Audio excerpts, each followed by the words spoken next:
What's up guys, Lazy Money UK here, helping you sneak into surveys. There are typically two types of questionnaires you'll encounter on platforms like QME. These are surveys aimed at consumers, and ones which are aimed at businesses. Consumer surveys are for figuring out how to sell everyday products. Business surveys are based on the services used by companies. The reason business surveys are of particular interest to us is they tend to pay more than consumer surveys. This is because they're seeking hard to find demographics. Just like a rare Pokemon card, scarcity increases price. Researchers sometimes get confused and think that CEOs of multi-million-pound companies do 20-minute surveys for £2. In reality, it's people like you and me who are picking up the cash on their behalf. Unlike consumer surveys, which want to exclude certain professions, business surveys hope to include very specific job roles.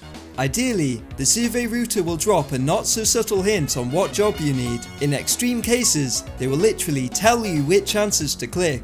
They do this to get more commission by sending relevant people through to surveys. Even survey providers may resort to this when the target demographic is too obscure to reach their client's response quota, so make a note of any information given to you and then feed it back into the survey. For example, this survey router asked if I was an external accountant, so that's what I told the survey provider. In the absence of any clues as to what the survey is looking for, you'll have to make a high percentage guess. Your best bet is to be an IT professional. This may also be listed as technology. Most of the business surveys I do are about software and services such as cloud computing. The second and third most common business topics are accountancy and human resources. Unless instructed otherwise, I describe my company size as 1,000 employees with an annual revenue of £100 million.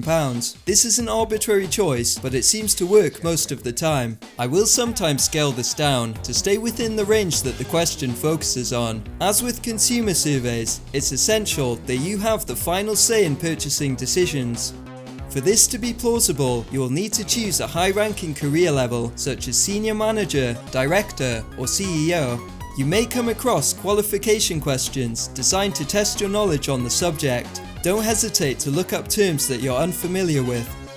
Also, watch out for fake answers when you need to select multiple options. Once you've qualified for the main survey, it's mostly a matter of pulling random percentages out of thin air.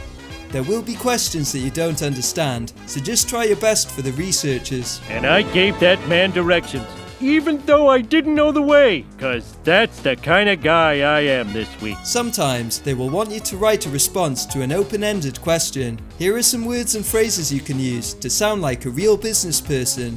Facilitate, scalable solution, best practice, cross-platform integration, thought leadership, digital transformation, core competencies.